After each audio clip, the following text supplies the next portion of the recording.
Honorable Member Sri M. Sribharat ji. Thank you, sir. I rise to speak in favor of the Bill of Lading Bill 2024. So largely the intention to really provide legal framework and ensure that any open ends are tied up with this bill is a part of the larger agenda to improve and strengthen the maritime sector.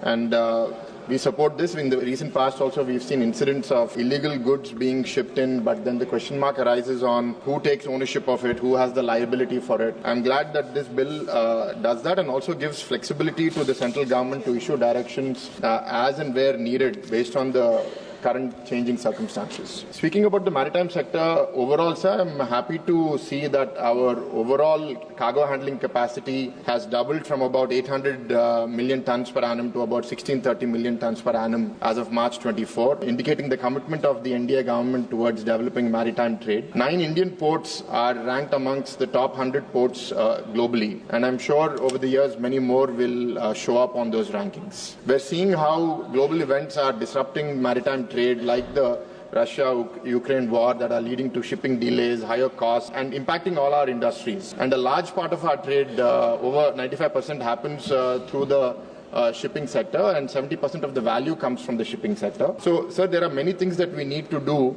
to ensure that we remain competitive and increasingly compete with the global market in this.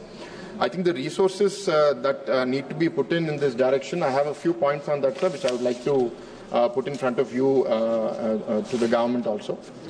One is the high freight costs that have increased in the last few years because of the global uncertainty. How do we reduce that? The next is the shortage of containers. I think India should invest more into developing our own containers. The dependence of carriers from international companies, I think doing more manufacturing. So recently, the Hindustan Shipbuilding Yard in Visakhapatnam was awarded a contract for building 3 ships. I think we need to be doing a lot more of that, and not just building more ships, but building the so-called mother ships, the really large ships which require drafts of 18 meters or more. In fact, in Visakhapatnam, we are unable to receive that because our draft sometimes doesn't meet that depth requirement. And the major disincentive right now is that the shipping lines are expected to invest into that dredging behavior, which often doesn't happen. So the request is, if the government can provide a dredging subsidy to places like Visakhapatnam and other parts of the country, I think we will be able to bring in and reduce the transshipment costs so that we'll be able to do it in our ports itself. The next, sir, is